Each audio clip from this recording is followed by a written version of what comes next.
কিন্তু রাধিকা কথা বলবে? কেন বলবে না? নিশ্চয়ই বলবে। এটা তার ভাইয়ের জীবন মরণের সমস্যা।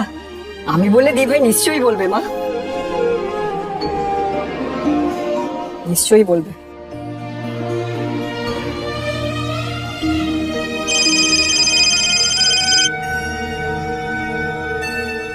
হ্যাঁ ভাই বল। দি ভাই, কাল তোর সঙ্গে একটু দেখা করা যাবে? কি তোর গলাটা এমন শোনাচ্ছে কেন? কি হয়েছে ভাই? কাল সকালে দেখা করেই তোর সঙ্গে সব বলছে। দেখা করাটা খুব জরুরি। রাখছি।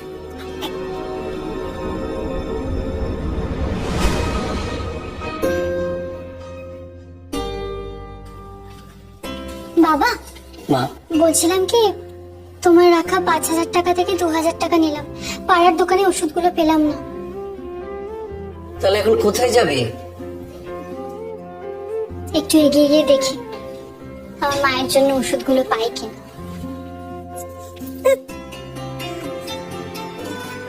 একদম বাড়াবাড়ি করবি না। তুই যদি এরকম ভাবে আমার ওষুধ করে সবকিছু ছেড়ে দিস, দেখবি আমি ওষুধ খাওয়া ছেড়ে দেব। বাহ, খুব ভালো। আমরা এখানে সবাই তোমাকে সুস্থ করার চেষ্টা করে তুলি, আর তুমি ওষুধ খাওয়া বন্ধ করে দাও। খাবো না। কেন খাবো? অত ভালো বাড়ি থেকে একটা সম্বন্ধ হলো তোর জন্য, আর তুই না বলে দিলি। কেন না বললি? না, মাকে দেখাশোনা কর। চাই না ওরকম দেখাশোনা, আমার চাই না। তুই যা। মা, শশাঙ্ক দেবরায়কে গুরু বলে মানি বলে তার ছেলেকেও আমি চোখ বুজে মেনে নেব? এটা আমি পারবো না মা। আর ওর স্বভাব কেমন, ও কেমন, আমি তো কিছুই জানি না। আমি কি তোমাদের কাছে এতটাই বোঝা হয়ে গেছি বলো তো? না না, সে কথা বলিনি। আসলে আম গাছে তো আমি হয়, আমরা তো হয় না। অত বড় পরিবার থেকে আমাদের মতো মধ্যবিত্ত বাড়িতে একটা সম্বন্ধ এসেছে, এটা আমাদের কাছে বিরাট ব্যাপার। আর বিশেষ করে পাত্র যখন শশাঙ্ক দেবরায়ের ছেলে। এক মিনিট, আমার কি হলো? ও রানী, এদিকে শুন। রানী, রানী, তুই ওকে বোঝা না। ও তো তোর কথা মানে। বল, এত ভালো একটা ঘরের সম্বন্ধ ছেড়ে দেওয়া ঠিক হবে না।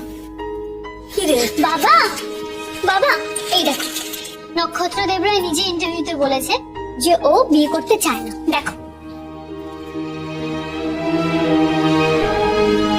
আরে বাবা, এ তো দেখছি বিরাট সাক্ষাৎকার। আচ্ছা, তোর মাথায় কি একটু বুদ্ধি নেই? হ্যাঁ, এইসব ইন্টারভিউতে কেউ সত্যি কথা বলে? দেখো দেখো দেখো। বাবা, বাবা, তুমি প্লিজ একটু বোঝার চেষ্টা করো। ওদের সাথে আমাদের পরিবারের কোনো মিল নেই।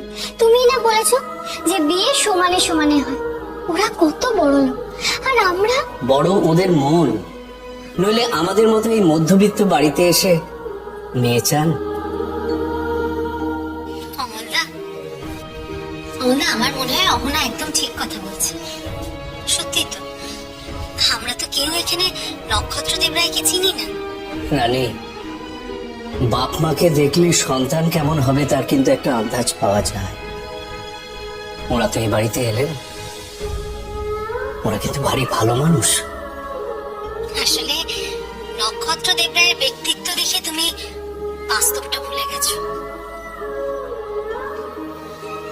আমার মনে হয় যে আমাদের অহনাকে জোর করা উচিত নয়।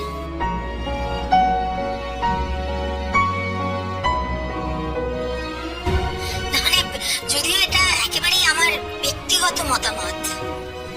দিদি আছে, তুমি আছো, তোমরাই অহনার বাবা মা। অহনার জীবনের শেষ কথা তোমরাই বলবে, তা আমি বেশ জানি। এই কথাটা তুই বলতে পারলি কেন? আমি তো সেই কবে থেকে অসুস্থ হয়ে পড়ে আছি।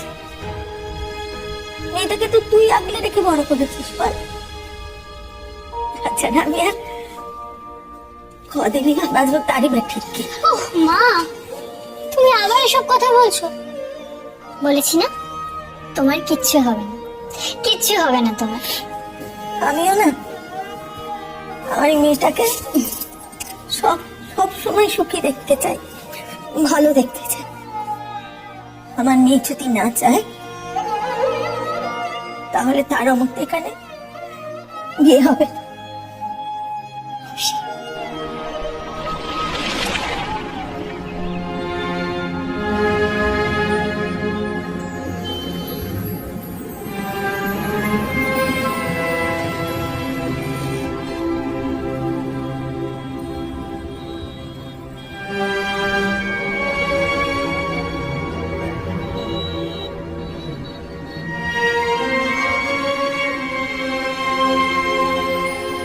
দাদা, আপনার কাছে কি এই ওষুধগুলো হবে?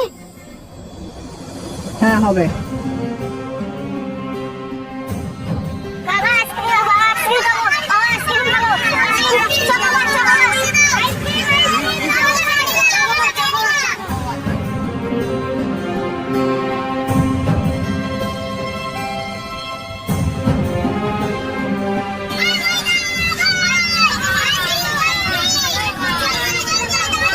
হ্যাঁ দাঁড়ান আসছি।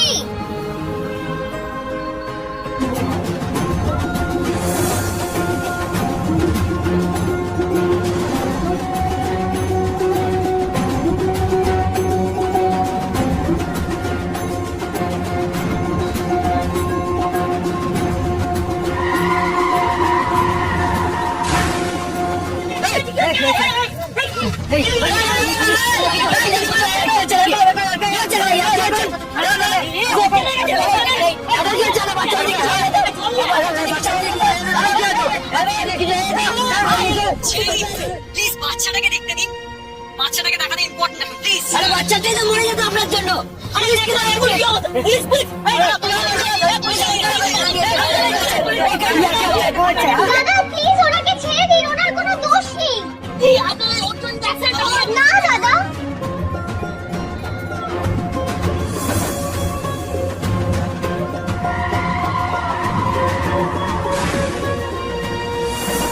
আমি দেখেছি ওনার কোনো দোষ নেই।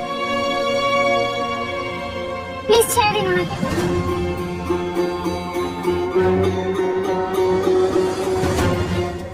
আপনি ঠিক আছেন তো? দাদা একটু ওকে তুলতে হেল্প করুন না, আমি হসপিটালে নিয়ে যাবো। হসপিটালে নিয়ে যাবেন? ভালো ভালো।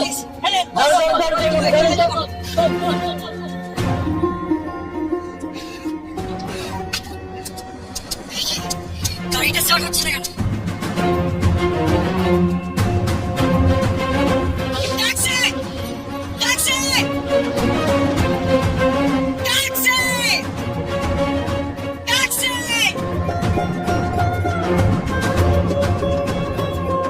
ইউনো আসুন!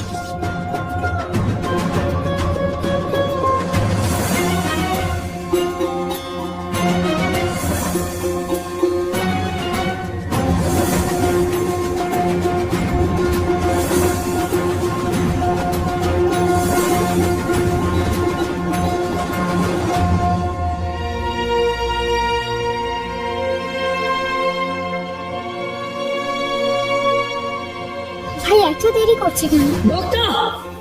ডক্টর! ডক্টর!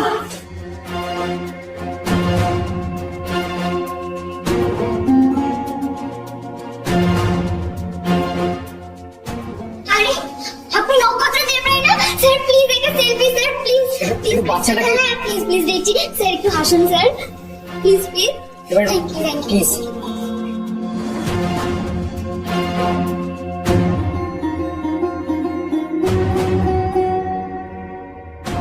ও স্যার, ও স্যার, ভাড়াটা? ও হ্যাঁ, কত হলো যেন? 2,00,000।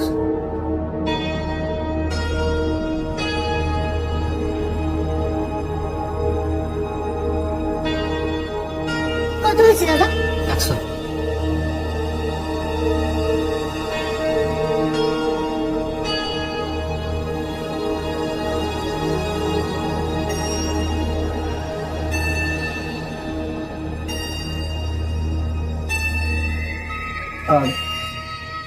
সরি, আমি ওয়ালেট অ্যাকচুয়ালি গাড়িতে ছেড়ে এসেছি। কিছু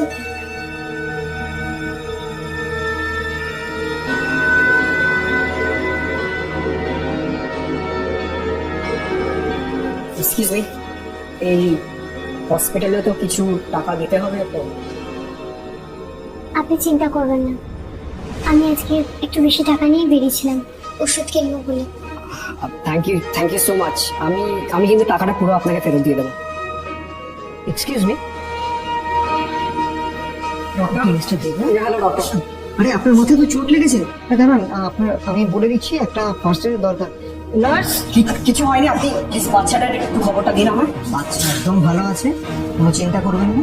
কিন্তু আপনি একটা কথা আমায় বলুন তো, গাড়িটাকে আপনি ড্রাইভ করছিলেন?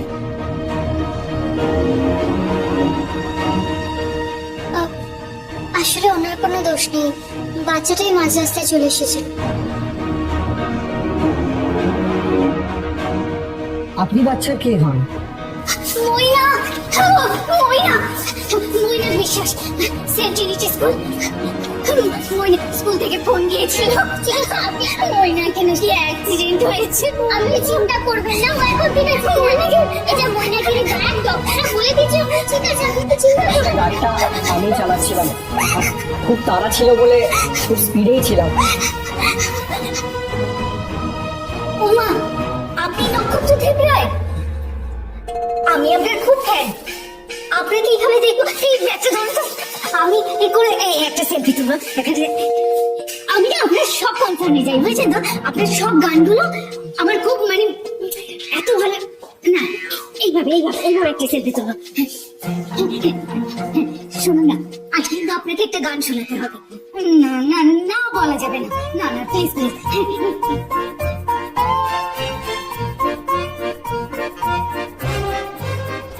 ভগবানকে অনেক ধন্যবাদ জানাই যে আপনার কারণে বাচ্চাটার কোনো ক্ষতি হয়।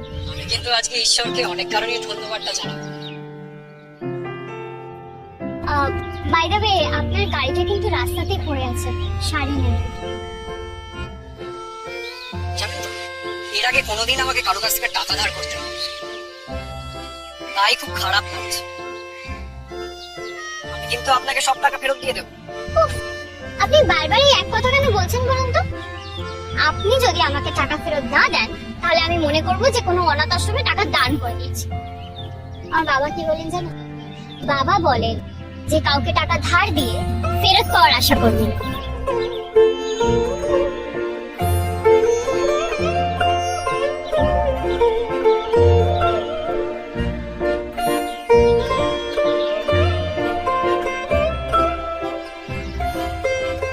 কি হলো?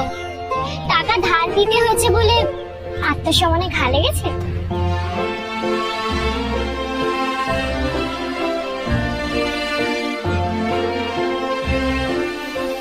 না, ঠিক তা নয়। আপনি না ঠিক অন্য মেয়েদের মতন নন। তা অন্য মেয়ে ডেফিনিশনটা আপনার কাছে ঠিক কি? আপনার দিকে অসহায় ভাবে তাকাবে, ভয় পাবে, আপনার গায়ে ঢলে পড়বে, এগুলো? গড, আপনি সত্যিই অন্য। আপনি মনে হয় গান টান সেরকম শোনেন না? আমি ছোট থেকেই এরকম। ও, বাই দ্য ওয়ে, আপনি ফিরবেন কিসে? মানে আপনি যাবেন কিসে?